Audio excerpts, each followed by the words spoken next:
de nous suivre sur ITV, de nous écouter sur iRadio. Mesdames et messieurs, bienvenue dans le jury du dimanche. Le JDD reçoit ce dimanche 24 août Modou Diagne Fada, président des libéraux démocrates réformateurs LDR Yessal. Il est également ancien ministre des collectivités territoriales, de l'aménagement et du développement des territoires. Monsieur le ministre, merci d'avoir accepté notre invitation. Mamadou, je vous remercie et je remercie l'ensemble des auditeurs de iRadio et l'ensemble des téléspectateurs de ITV et me réjouis donc de me retrouver en face de vous pour un débat qui va, je pense, toucher quelques questions d'intérêt national et toujours avec un plaisir d'échanger avec vous. La question des inondations, nous allons démarrer par ça. Nous sommes en période de pluie. Plusieurs zones ont été touchées, à l'image des parcelles assainies, de Thiès, de Touba. Disons que ça se répète un petit peu, ou ça a tendance à se répéter chaque année. Cette question des inondations revient tout le temps sur la table. Finalement, que pensez-vous d'abord de façon globale de la gestion des inondations? Est-ce qu'il y a quelque part des failles qui n'ont pas été résolues concrètement? Bon, il faut quand même avouer que c'est une question assez vaste. Et c'est une question aussi qui est occasionnée par ce qu'on appelle le phénomène des changements climatiques. Comme vous le savez, nous sommes à travers le monde dans le cadre d'un dérèglement climatique. Vous voyez un peu en Europe, surtout en Europe du Sud, les incendies. Vous avez appris aussi qu'au nord, les glaces disparaissent et aujourd'hui les océans sont remplis. Si vous venez dans un continent comme l'Afrique, vous êtes au courant de quelques éboulements qui se passent dans certains pays et l'érosion côtière continue aussi de frapper de plein fouet les pays côtiers.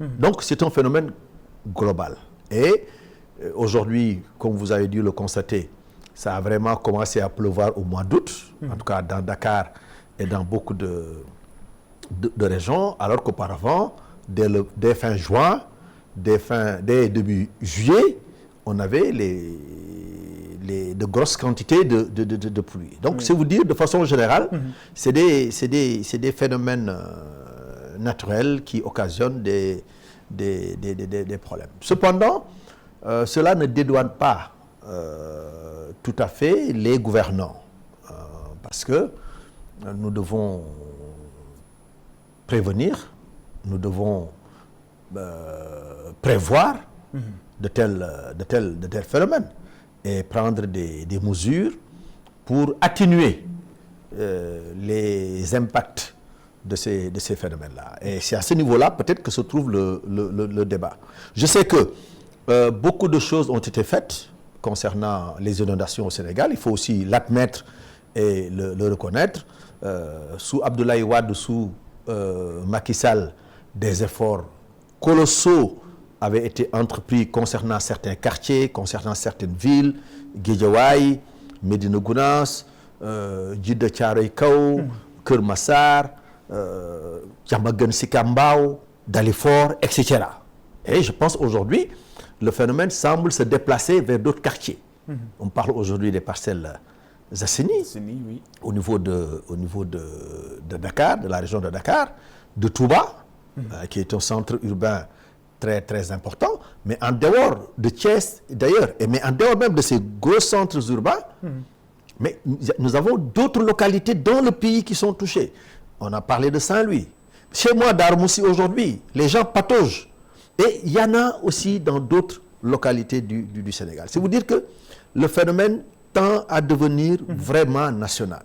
Maintenant, si vous y ajoutez la possibilité de débordement du fleuve Sénégal, non seulement pour envahir les cultures, mais ensuite pour créer de nouveaux problèmes aux populations qui sont déjà secouées par d'autres types de problèmes, notamment les populations riveraines du fleuve Sénégal, vous vous rendez compte que c'est une question sérieuse qu'il faudra prendre à bras le corps. On a souvent accusé les populations d'habiter dans des zones marécageuses. Comme on le dit en Wolof, ndox du bàyyi yoonam. Mais on se rend compte que des quartiers supposés être assainis, vous avez parlé des parcelles assainies. Oui. Là-bas, quand même, les unités qui sont là-bas sont des unités créées par l'État du Sénégal. Donc, normalement, tout ce qui devrait accompagner la création de ces unités devrait exister au préalable. Mais on se rend compte aujourd'hui que, même si les zones assainies sont plus ou moins envahies par les eaux. Donc, il faudrait que les gouvernants, tout comme nous de l'opposition, qu'on arrête de politiser ce phénomène. Malheureusement, eux, quand ils étaient dans l'opposition, ils l'ont tellement politisé, ils ont tellement promis qu'aujourd'hui qu'ils se rencontrent que ce n'est pas possible de faire quelque chose. L'année dernière, ils nous avaient servi, cet hivernage n'était pas le nôtre. Cette fois-ci, on se rend compte qu'ils n'ont pas de discours à tenir devant les citoyens. Est-ce que vous avez l'impression que le régime en place gère bien cette question? On a vu le président de la République effectuer un tour au niveau de Thiaroye, de par ses assainies, pour s'enquérir de l'état de la situation. Il a promis des mesures concrètes. Est-ce que vous avez l'impression que le régime a d'abord gère bien cette question? Mais en réalité, qu'est-ce que le régime peut faire? Non, mais ça, qu'est-ce que le régime peut faire? Le régime, il ne peut que aller sur le terrain, se photographier, se filmer, faire des discours pour, comme on dit, montrer sa compassion, montrer son soutien, etc. Mais le gouvernement semble être impuissant devant l'étendue des dégâts.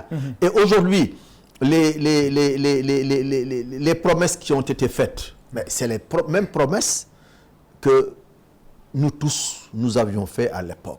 On va prendre des mesures structurelles. Mais des mesures structurelles avaient été prises pour régler le problème des inondations à Diamaguène-Sicap-Mbao, à Keur Massar, à Dalifort, etc. Et aujourd'hui, on parle de Thiaroye-sur-Mer, on parle de la baie de Hann ou de Hann, de Yarakh, on parle des parcelles assainies. Il faudra peut-être refaire les mêmes structures. J'ai même entendu dire que oui, on travaille pour mettre en place des digues de protection, mais ce qu'ils ne savent pas, c'est que ce sont des phénomènes naturels. Vous savez, le courant d'eau, si vous mettez par exemple une digue au niveau de Thiaroye-sur-Mer, qui va même jusqu'à peut-être Yarakh ou Hann, etc. Et même peut-être des digues au niveau des autres points vulnérables. Mais vous ne faites que déplacer le problème. C'est pas comme ça. Que faudrait-il faire? Non, c'est pas comme ça qu'il faut prendre en charge la question. Vous mettez une digue, oui, vous protégez la zone où se trouve la digue, mais vous renvoyez le courant vers d'autres localités, vers d'autres villes, vers d'autres points. Parce que le courant de l'eau, et puis à la longue, de façon, la digue va céder. Parce que le courant de la mer, les vagues sont assez puissantes. Donc, il faut faire très, très attention dans les solutions. Et les techniciens leur ont certainement dit ça. Il y a des pays qui ont réussi à avoir des avancées par rapport à la lutte contre l'érosion côtière. Il faudra s'inspirer de leur expérience, étudier techniquement, minutieusement, impliquer tout le monde, tous les experts, que ce soit les environnementalistes, les géographes, les spécialistes de ceci ou de cela, pour trouver la bonne solution. Mais on ne peut pas avoir des solutions à la hâte, parce que c'est des phénomènes naturels. Et quand l'humain se bat contre la nature, bien entendu, la nature finira toujours par l'emporter d'une façon ou d'une ou d'une autre. Et c'est nous, quand même, humains, qui sommes responsables parfois aussi de la dégradation de l'environnement. Parce que c'est nous qui faisons des choses qui ne sont pas conformes à la volonté de la nature. Et la nature, elle est la nature. Elle est constante. Donc, nous devons aussi prendre conscience, sensibiliser davantage les populations, les mettre devant leurs responsabilités, parce que même les solutions structurelles, comme mettre en place des bassins de rétention, déplacer les populations, ça peut atteindre ses limites. Aujourd'hui, on nous dit que le plan Diakhaye est inondé. Mais c'est un problème. Alors que des populations avaient quitté Guédiawaye sous Abdoulaye Wade pour être déplacées à Diakhaye. Donc, en fait, ça, c'est des questions qui sont très, très sérieuses. Et je pense autour desquelles l'État doit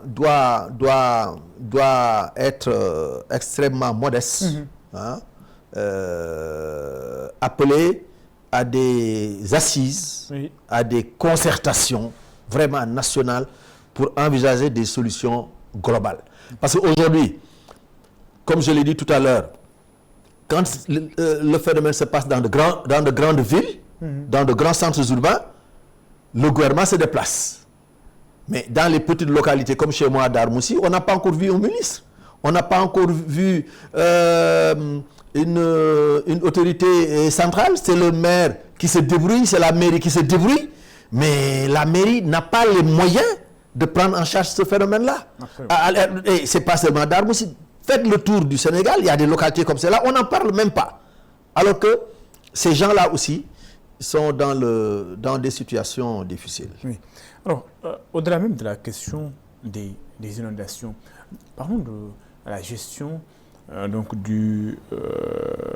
gestion du nouveau régime. La gestion du duo Diomaye-Sonko, à la tête de l'État du Sénégal. C'est pour parler bien sûr du plan de redressement qui a été récemment présenté par les nouvelles autorités. Après 1 an, 8 mois, disons, d'exercice de pouvoir, le gouvernement y est. Récemment, le Premier ministre a rencontré des membres du secteur privé, pour qu'ils puissent au moins s'approprier du plan et accompagner également le gouvernement dans ce sens. Est-ce que c'est le plan de redressement qu'il nous fallait dans cette situation-là pour sortir le Sénégal ou même pour sortir à la tête de l'eau? Non, moi je ne suis pas optimiste par rapport à ce plan qui a été présenté par M. le Premier ministre. Je dois d'ailleurs dire qu'un plan de redressement dans un pays comme le Sénégal doit être porté par M. le Président de la République. Parce que rappelons-le, le Sénégal a hérité beaucoup de choses de la France, mais remarquons qu'en France, oui, c'est le Premier ministre qui définit la politique et qui la met en œuvre, la politique économique, sociale, et qui la met en œuvre. Au Sénégal, c'est l'inverse. C'est le Président de la République qui définit la politique de la nation. Oui. Donc, du point de la forme déjà, ce plan devrait être porté par M. le Président de la République. Bon, bref, je ne sais pas comment ils se sont arrangés entre le duo pour que ça se passe ainsi. Alors maintenant, sur le fond, le plan c'est quoi? En fait, on cherche de l'argent. Oui. De l'argent frais. Mais quelles sont les sources qui doivent financer le plan? On parle beaucoup de la fiscalité. Mais la fiscalité, ça touche qui? Ça te touche toi, ça me touche, ça touche les entreprises, ça touche les autres. Ça veut dire que nous qui sommes déjà fatigués, le plan est appelé à nous soutirer encore de l'argent pour verser dans les caisses de l'État. Mais ce n'est pas viable. Quand vous appliquez une politique fiscale très dure, comme c'est le cas présentement, mais les conséquences, elles sont énormes. Parce que vous tuez les entreprises. Il y a combien d'entreprises qui ont des problèmes avec les redressements fiscaux? Il y a combien d'hommes d'affaires qui sont en prison à cause des redressements fiscaux? Il y a combien d'emplois qui sont perdus à cause des redressements fiscaux? Parce que quand l'entreprise n'en peut plus, mais elle se restructure, elle réduit ses charges, et parmi ces charges, il y a les charges salariales. Donc, l'entreprise est obligée de se débarrasser de personnel. Alors, vous augmentez la cohorte des chômeurs. Alors que on vous a élu justement pour lutter contre le chômage. Mieux, quand vous augmentez les chômeurs, vous renforcez aussi, vous réduisez la consommation intérieure. Parce que s'il n'y a plus de gens qui ont de l'argent pour acheter, ils ne consomment pas. Donc, si vous réduisez le pouvoir d'achat, mais vous réduisez en même temps la consommation. Et si vous réduisez la consommation, vous remontez maintenant vers le secteur primaire. Parce que même si le secteur primaire produit des oranges, ou produit des mangues, ou produit de l'arachide, mais qui va acheter l'huile? Qui va acheter les jus de bissap ou les jus d'orange? Vous savez, donc, en fait, il y a une chaîne et tout est lié. Donc, il faut faire très, très attention. Oui, il faut réformer, il faut que les gens payent l'impôt. Il faut que les entreprises s'acquittent des taxes. On est d'accord. Mais trop de taxes tuent l'entreprise. D'accord. Et je pense que le plan, en résumé, moi, c'est comme ça que je le perçois. Et c'est des taxes à récupérer. C'est une politique fiscale beaucoup plus, disons, eux, ils disent beaucoup plus rigoureuse, mais je pense que c'est une politique fiscale répressive qui tend à tuer le tissu industriel et le tissu économique de notre pays. Est-ce que vous avez l'impression que le nouveau régime est sur la bonne voie, il est en train d'emprunter une voie qui n'est pas la sienne? Non, le nouveau régime n'est pas du tout sur la bonne voie. Il faut dire les choses telles quelles. Vous savez, le résultat, il est là. Vous êtes sénégalais, je suis sénégalais. Tous les jours que Dieu fait, en tout cas moi, sur mon téléphone, je reçois des messages de Sénégalais, parfois que je ne connais même pas. Oui. Et comme mon numéro est connu, ils m'envoient des messages. J'appelle-moi 3 000 francs. J'appelle-moi 5 000 francs. Parfois je peux, parfois je ne peux pas moi aussi. Oui. Parce que moi aussi, voilà, mes ressources sont très très limitées. Alors, quand vous garez quelque part, on sait que c'est toi, c'est la voiture de tel. Au moins, il y a 2 femmes qui accourent et qui vous demandent un soutien.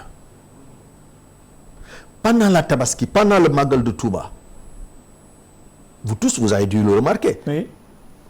Dès le premier du mois de Safar, c'était partout des Safars. Cette année, le nombre a été extrêmement réduit. Ça, c'est des faits. En fait, c'est des choses que les gens peuvent constater. Donc, je pense que depuis 16 mois maintenant, les Sénégalais se rendent compte que ça ne va pas. Ça ne va pas dans la bonne direction. Parce que, tout simplement, l'économie est étouffée. Oui. L'économie est étouffée. Les investisseurs qui ont de l'argent ont peur de venir au Sénégal. Certains qui y étaient s'apprêtent à déménager parce que la pression fiscale est importante, parce que la pression politique est importante. Et quand vous prenez un homme d'affaires, vous lui dites, vous payez ou vous allez en prison, et ils préfèrent payer, fermer l'entreprise, et ce ne sont pas comme les hommes politiques. Et ils préfèrent payer, et surtout s'ils sont des étrangers. Oui. Et c'est cette ambiance-là qui fait que l'environnement des affaires est pollué. Alors, donc, dans ce cas de figure-là, je pense que jusqu'à présent, moi je ne vois aucun investissement important. Ça fait 17 mois, 16 mois, je ne vois pas de pierre posée, je ne vois pas de chantier, même important, repris. Tout est encore bloqué parce que tout simplement on est dans des audits, on est dans des ceci, on est dans des cela, et à la longue ça étouffe l'économie, et l'économie ça n'attend pas. Alors maintenant, si vous y ajoutez des déclarations intempestives contre le FMI, contre les États-Unis, contre la France, contre les partenaires traditionnels du Sénégal, mais vous voyez bien qu'on n'est pas encore sorti de l'ornière.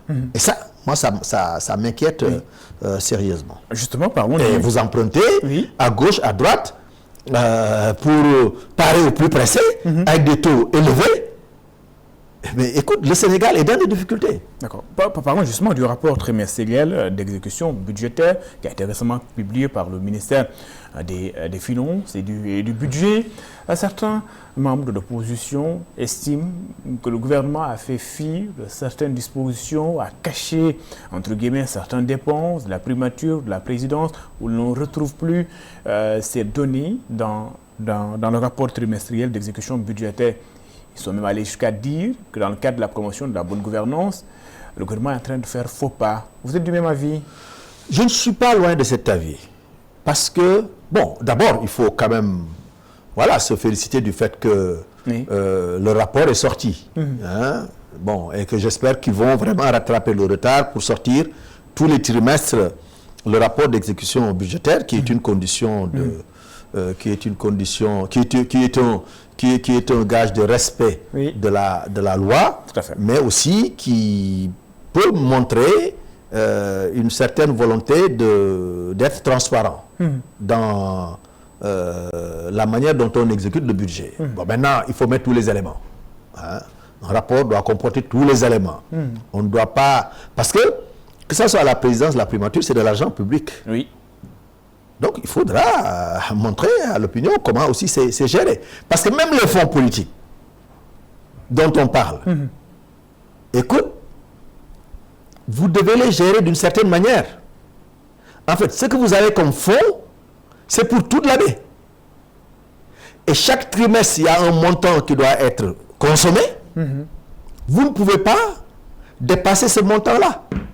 Donc, ces éléments-là doivent être contenus dans le rapport. Mais moi, le rapport, l'élément que j'ai surtout retenu, c'est j'ai vu se glorifier d'un taux de croissance de 2 chiffres, de 12%. Oui. Mais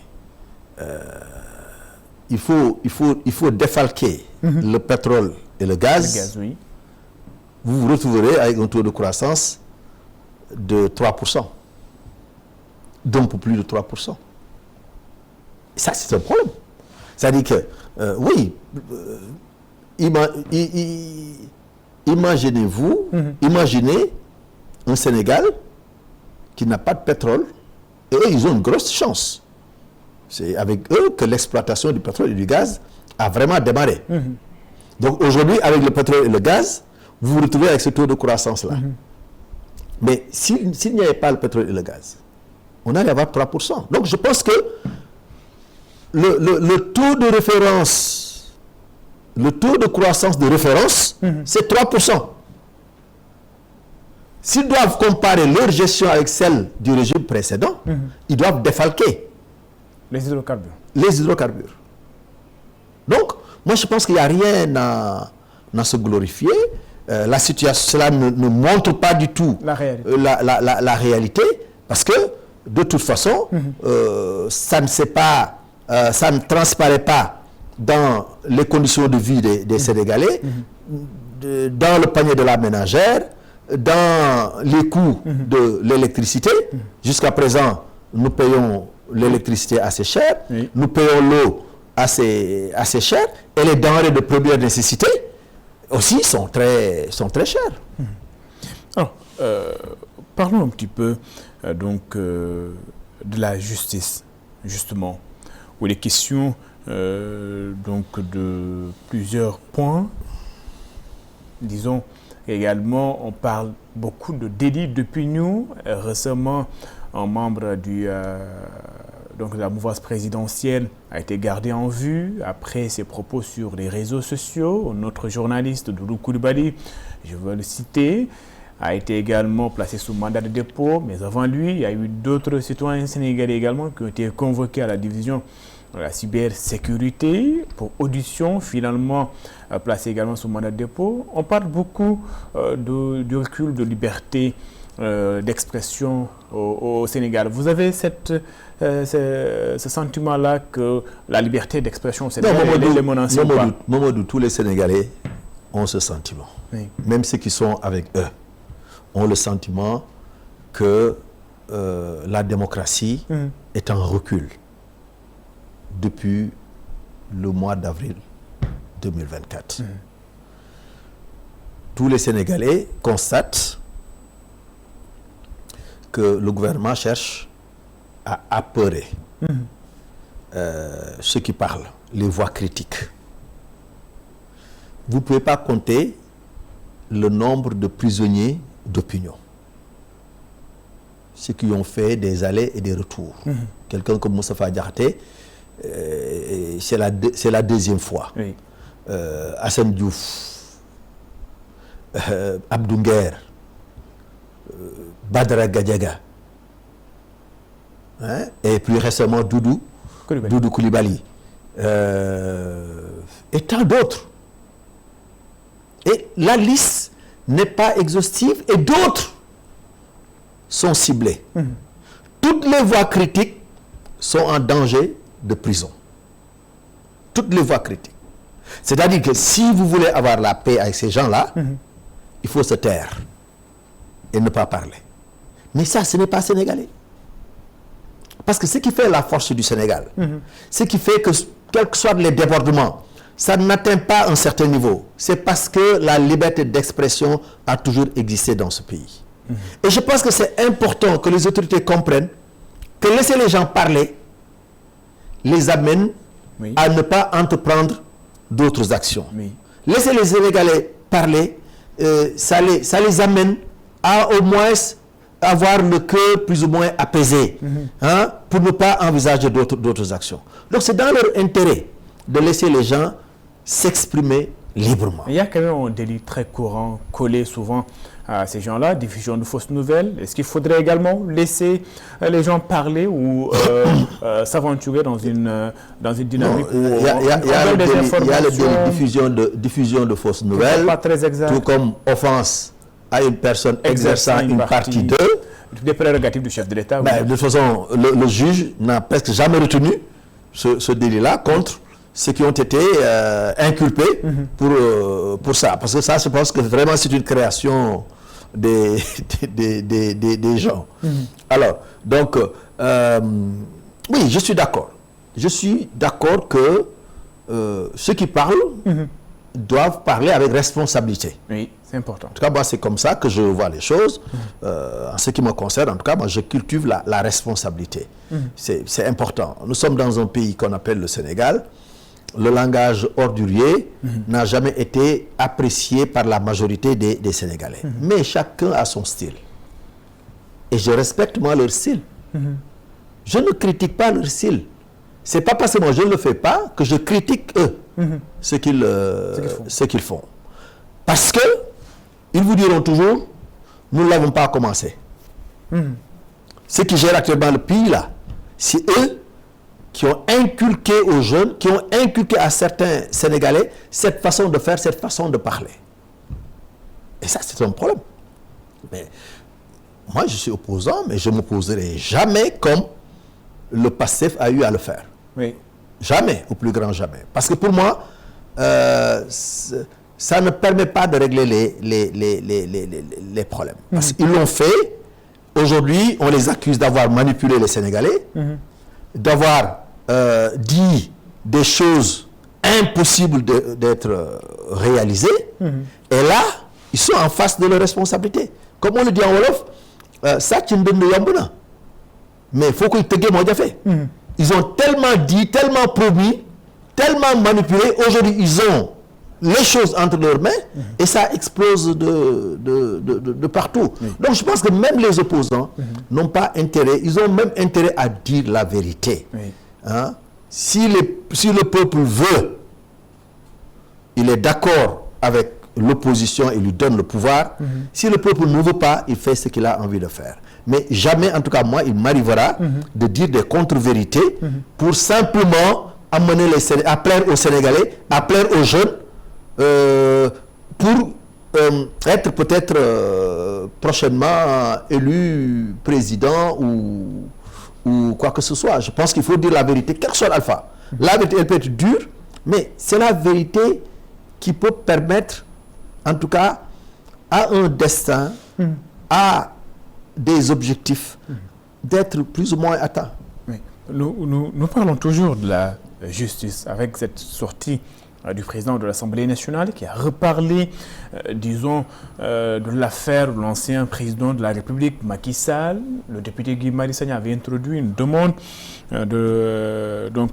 pour que l'ancien chef d'État soit traduit et poursuivi également pour haute trahison. Le président de l'Assemblée nationale, Malick Ndiaye, estime que la procédure elle suit son cours. Vous, en tant qu'ancien allié, comment appréciez-vous cette situation?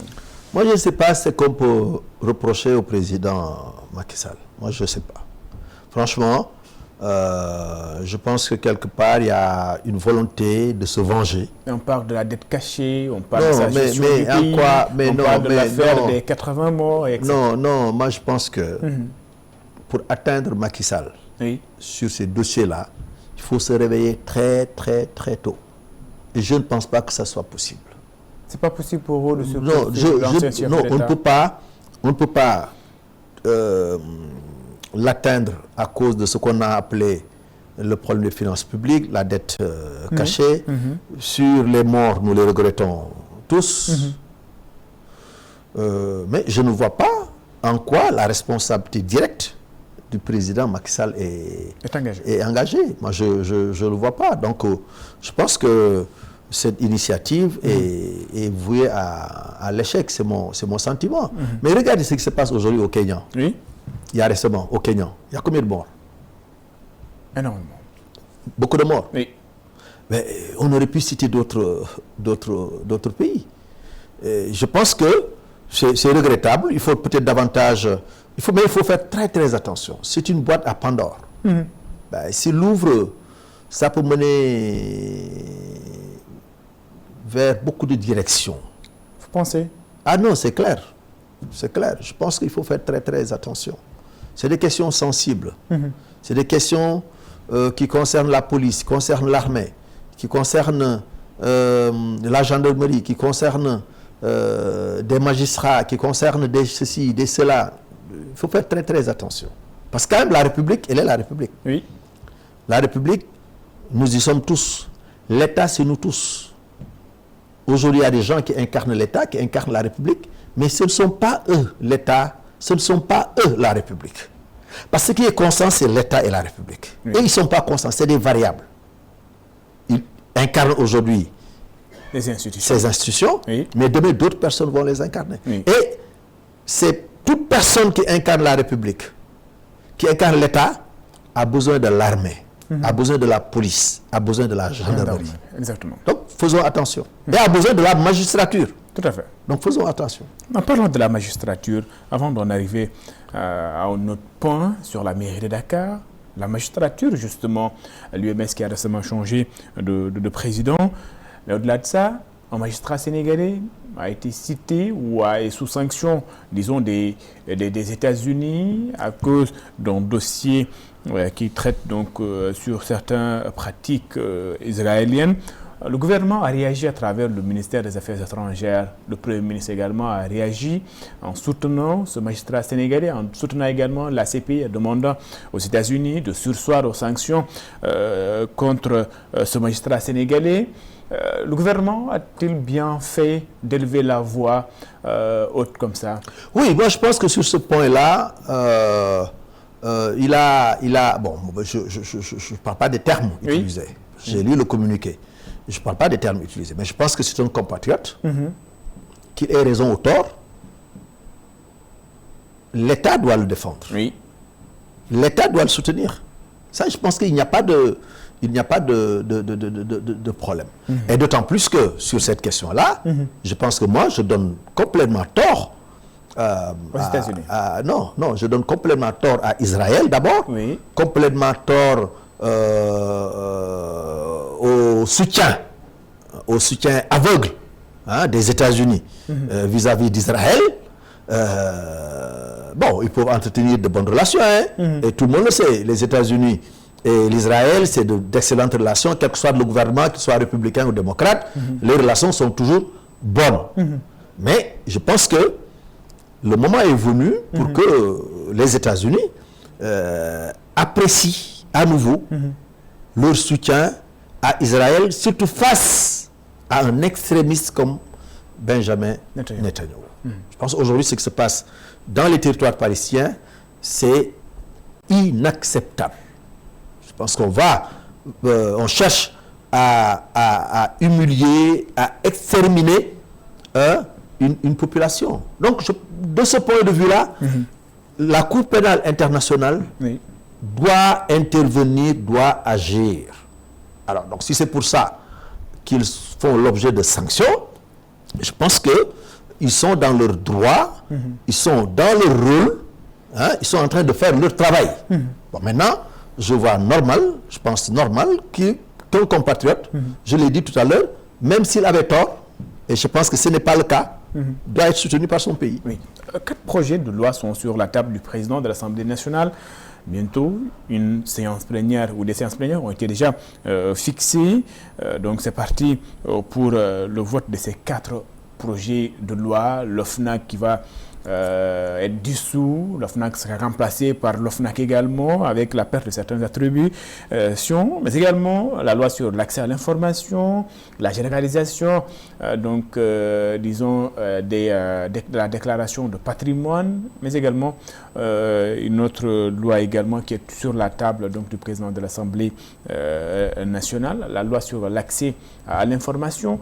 Beaucoup de critiques ont également été entendues, notamment la généralisation, disons, de la déclaration de patrimoine, ouverte maintenant à plusieurs corps, des magistrats, mais également des fonctionnaires. Et la Cour suprême également qui est prise dans le cadre de la loi sur l'accès à l'information, où des sanctions sont même prévues. Certains estiment qu'il y a peut-être une précipitation, qu'il faudrait revoir certaines dispositions avant même d'aller voter ces lois-là. Oui, je pense qu'il y a 4 lois. Oui. Bon, je commence par la loi concernant l'accès à l'information. Bon, je pense que ça, c'est une vieille... doléance, ouais. C'est une vieille... Non, le projet existe depuis très longtemps. Et je pense que la société civile et beaucoup d'autres entités y ont beaucoup travaillé. Donc, moi, j'ai pas de problème. Oui. Mais l'essentiel, c'est que ça soit bien encadré. Alors, l'OFNAC qui remplace l'OFNAC. Oui, je considère qu'il y a certaines attributions qui avaient été données à l'OFNAC qui devaient relever du parquet. Parce que je pense que permettre à un organe de garder à vue une personne, ça quand même, ça peut poser problème. Donc, réformer cette partie me semble être utile pour mieux séparer le travail des uns et des autres. Par contre, ce qu'il faut dire, je pense que ils ont un prétexte facile, parce qu'ils auraient dû réviser la loi. Ne pas dissoudre l'organe. Et ne pas dissoudre l'organe. Mais s'il en arrive à dissoudre l'organe, c'est parce qu'il cible une personne. Vous pensez? Ah non, c'est mon sentiment. C'est parce qu'il y a une personne qui a été désignée, qui a un mandat long, qui vient de désigner. 6 ans, je crois. Oui, qui a un mandat très long. Ben non, et cette personne, il ne peut pas continuer à s'acoquiner avec elle. Et donc, on trouve le moyen de s'en débarrasser. Légalement. Moi, c'est mon sentiment. Maintenant, le fait de dire, oui, on va lutter contre la corruption, pour la transparence, je pense que tout le monde est d'accord. Alors, l'autre, c'est la loi sur... la généralisation. Alors, l'élargissement de la déclaration de patrimoine à certains. Pour certains, je suis d'accord. Pour d'autres, non. Je pense que l'élargir à des fonctionnaires, à des DAGE qui gèrent quand même des budgets, à des personnalités qui gèrent des budgets importants, je pense que c'est normal. Oui. Ça, il n'y a pas de souci. Mais je pense qu'eux sont vraiment allés au-delà de tout ça. Et c'est ça qui pose problème. Parce qu'on sent un peu cette volonté de se battre contre des juges, contre des personnalités alors que ça ne devrait pas être le cas. On aurait dû dire, oui, le ministre il fait une déclaration de patrimoine, le directeur général il fait une déclaration de patrimoine, le DAGE peut faire une déclaration de patrimoine, etc., etc. Mais je pense qu'ils ont trop élargi pour dans l'assiette. Alors, et maintenant, ils ont prôné la rupture. Le président a fait une déclaration de patrimoine en entrant. Mais il doit en faire en partant. Oui. Mais ils ont maintenu le statu quo. Ça pose problème. Et je pense que les amendements de la société civile, j'ai entendu le professeur Babacar Gueye, les Moundiaï Sissé et autres, je pense que leurs amendements sont pertinents. Et l'État a intérêt à tenir compte de certains de leurs amendements. Parce que c'est des questions importantes. Parce que voter des lois pour voter des lois et après se retrouver dans des difficultés, c'est pas, je pense, ce n'est pas l'objet. Ce n'est pas ça qui avait amené le gouvernement à envisager de telles réformes. Et c'est la raison pour laquelle je pense qu'ils se sont plus ou moins précipités effectivement dans la démarche. Ils auraient dû partager les projets de loi avec les acteurs de la société civile, avec certains experts, avant d'aller à l'Assemblée nationale. Ils ne l'ont pas fait. C'est arrivé à l'Assemblée nationale. Certainement, des plénières vont être organisées pour les adopter. Oui. Mais je pense que le président de la République, avant de les promulguer, devrait pouvoir intégrer certains amendements, ou même l'Assemblée nationale. Bon, peut-être qu'en plénière, a la possibilité aussi d'intégrer certains amendements, surtout certains qui sont portés par la société civile. Donc ce n'est pas encore trop tard de corriger un certain nombre de dysfonctionnements qui apparaissent dans ces projets de loi. Je pense que l'autre loi, c'est... ou bien je pense qu'on a parlé des... On a parlé de l'accès à l'information, de l'OFNAC, l'élargissement également de la déclaration de patrimoine. Il y a la loi sur les lanceurs d'alerte. Ah, ça c'est par contre problématique. Ça, c'est vraiment favoriser la délation. 10% pour mais c'est grave. Les lanceurs d'alerte. Alors, si quelqu'un a un patrimoine de 100 milliards, vous prenez 10%. C'est 10 milliards. Oui. Mais ça, c'est encourager la délation. Ça, c'est encourager la dénonciation calomnieuse. Ça, c'est créer des problèmes dans des localités, dans des familles, dans des trucs. C'est problématique. Ah non, je pense que l'argent ne devrait pas être là. Je pense que là aussi la société civile a raison. Il ne devrait pas y avoir de récompense. Non, non, du tout. Je pense que quand la personne en arrive à dénoncer quelqu'un, ce que la personne doit avoir en tête, c'est de travailler pour son pays. Oui. C'est d'aider son pays. C'est de participer à la lutte contre la corruption. Et ça doit lui suffire. Mais si on lui ajoute une récompense, bon, je pense qu'il y aura beaucoup de procès. Il y a beaucoup de procès contre les lanceurs d'alerte.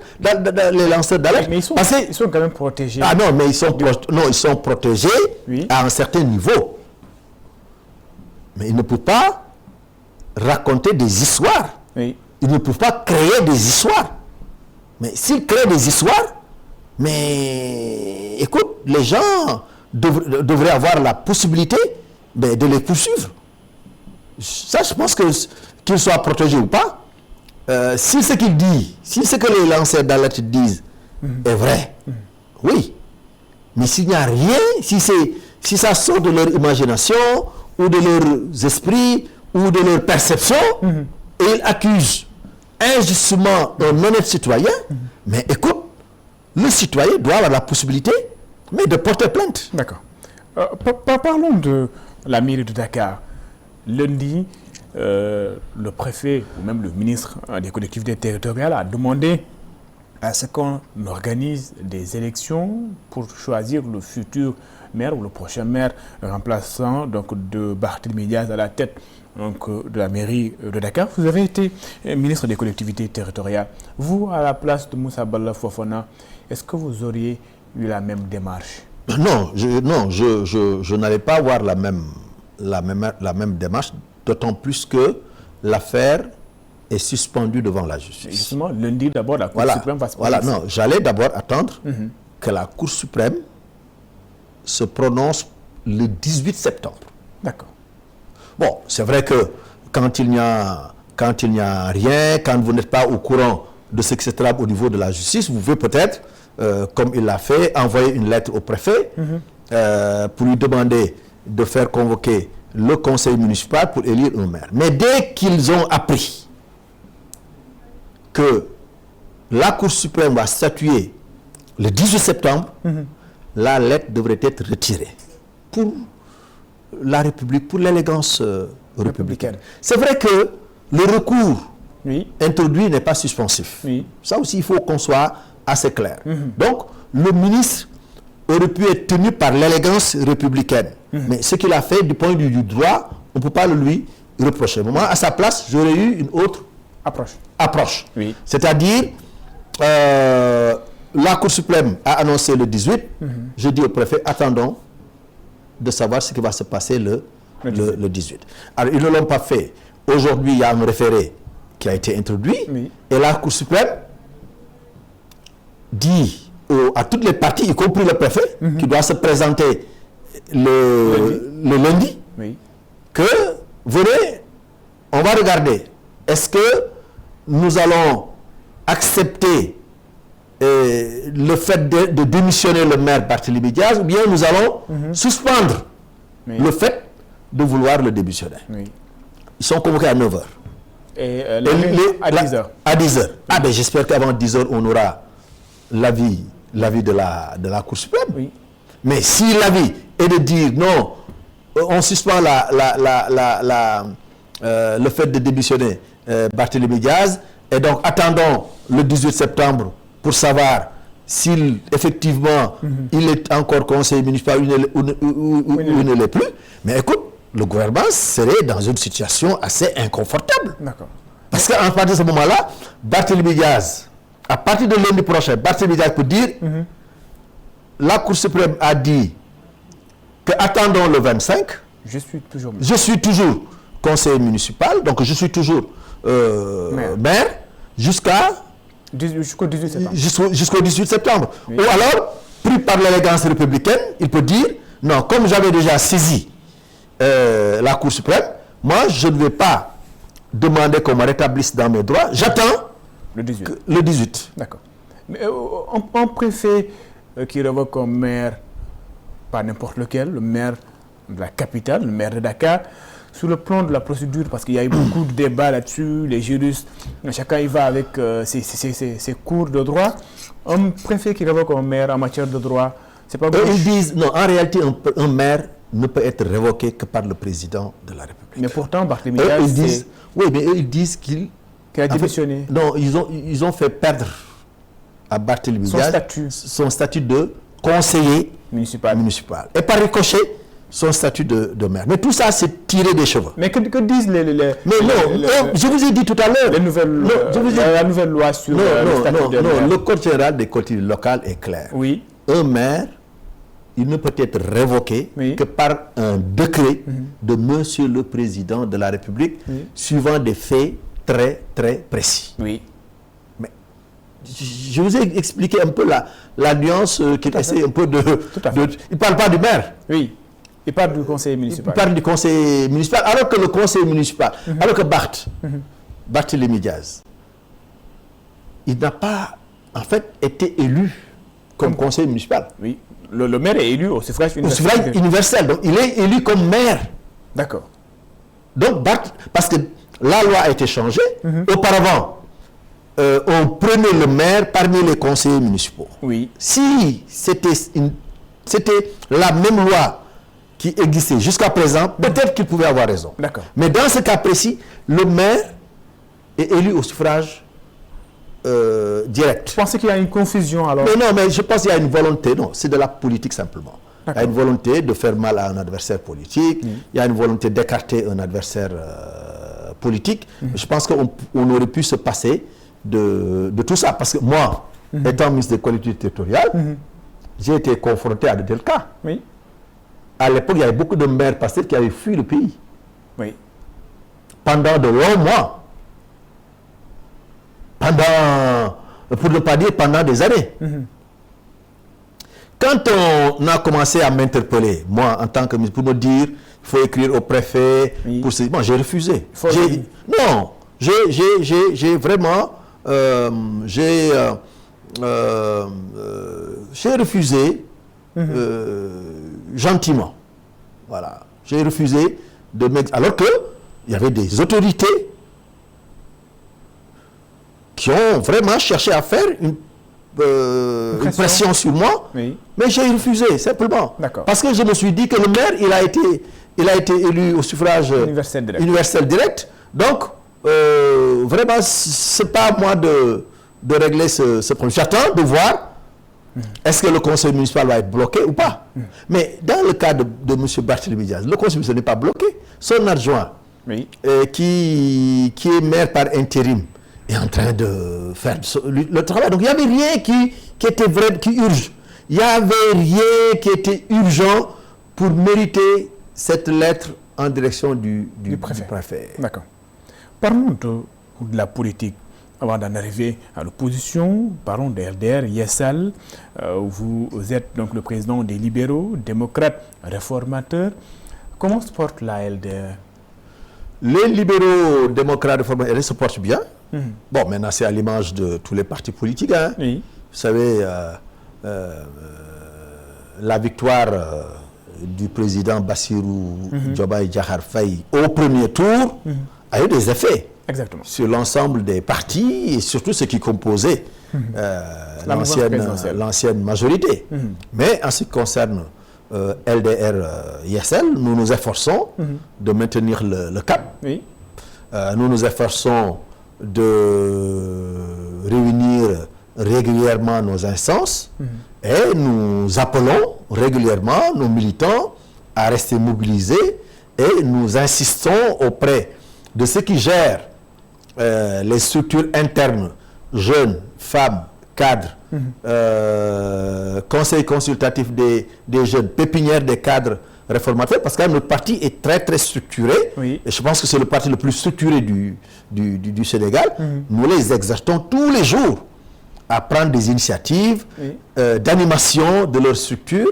Nous rappelons aussi à l'ensemble des responsables de la base, ceux qui sont dans les sections, dans les fédérations, à continuer à animer, à massifier le parti. Parce qu'encore une fois, c'est notre instrument de lutte. Et je pense aujourd'hui, toute modestie mise à part, LDR-ISL fait partie des plus grands partis du Sénégal. Certains partis de l'opposition sont en train un petit peu de changer leur structure, de promouvoir certains jeunes, de s'adapter, devrais-je dire. Est-ce que vous êtes dans cette dynamique? Tout à fait. Nous sommes en train de restructurer le comité directeur, qui est l'instance dirigeante du parti. Nous avons déjà entamé, mais vous savez, c'est des questions assez sensibles qui méritent des discussions, des négociations avec les uns et les autres pour éviter le maximum de frustration possible. Mais je pense que d'ici quelques semaines, nous allons sortir la liste des membres du nouveau comité directeur de notre parti avec des changements profonds pour mieux nous adapter au contexte. Déjà, c'est un parti constitué de jeunes, on peut le dire. Moi, j'ai la cinquantaine, je fais partie des plus âgés, bon, il y a quand même des gens plus âgés que moi, mais en fait, des plus anciens en tout cas, des plus anciens.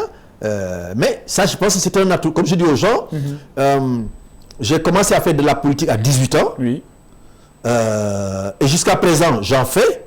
Donc, c'est un atout, c'est un avantage pour notre parti. Et autour de moi, il y a de grands cadres, des professeurs d'université, des spécialistes de ceci ou de cela, des experts de ceci ou de cela. Et je pense que nous avons une bonne équipe capable de prendre en charge les préoccupations du peuple sénégalais.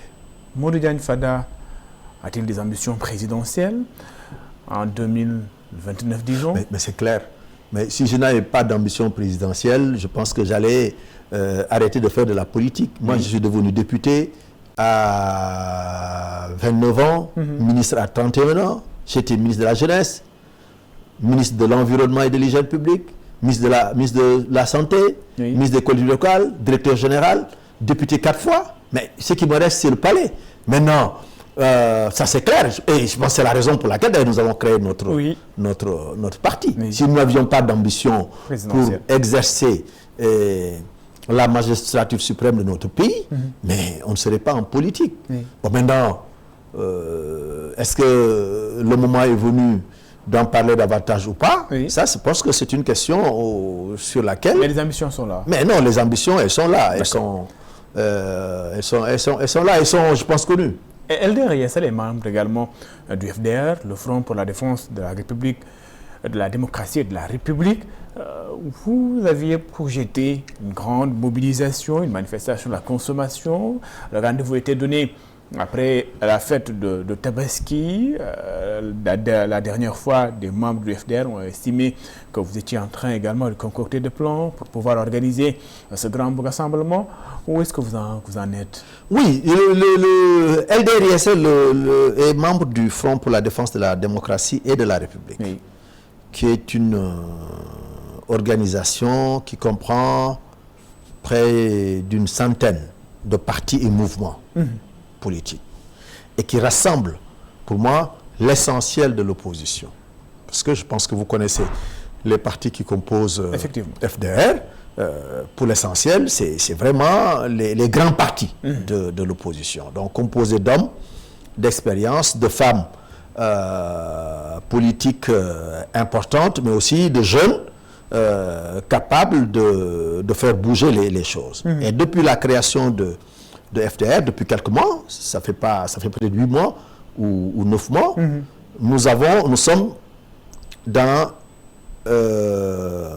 avons déjà exécuté un premier plan d'action. Ce premier plan d'action nous a mené vers les ambassades, vers les syndicats, vers les centrales syndicales, vers les chefs religieux. Et aujourd'hui, on entame un deuxième plan d'action qui doit nous mener vers la banlieue, vers dans la région de Dakar, mais aussi qui doit nous mener à renforcer notre organisation à la base. Aujourd'hui, une circulaire est adoptée par la conférence des leaders pour demander à nos représentants dans les différents départements de se mettre ensemble à travers des FDR locaux, des FDR départementaux. Donc, nous sommes en train de nous structurer. Nous sommes en train de nous organiser. Bon, maintenant, oui, il y a des gens qui nous reprochent le fait de rester simplement dans les déclarations. Et toutes les semaines presque, nous nous prononçons sur la situation du pays. Récemment, la dernière déclaration portait effectivement sur la question des inondations. Nous nous prononçons sur la situation du pays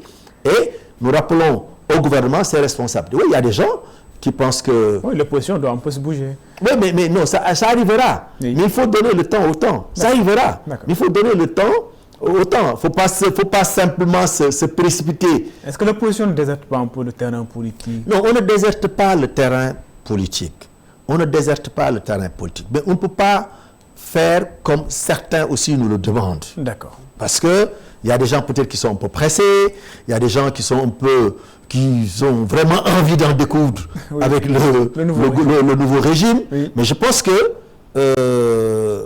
pour moi en tout cas, le timing de FDR est bon. Alors maintenant, il y a d'autres initiatives aussi qui sont prises par d'autres éléments de l'opposition. On a parlé tout à l'heure de Barthélémy, avec Diaz. Un nouveau front. Mais non, mais je pense que tous les fronts de l'opposition sont les bienvenus. D'accord. Parce que plus tard, on pourra peut-être voir comment créer des interfronts pour mener ensemble un certain nombre de batailles. Modou Diagne Fada, président donc des libéraux démocrates réformateurs. Il est également ancien ministre des collectivités territoriales, de l'aménagement et du développement des territoires. Il était donc l'invité du jury du dimanche. C'est tout pour ce numéro. Rendez-vous dimanche prochain avec un autre invité.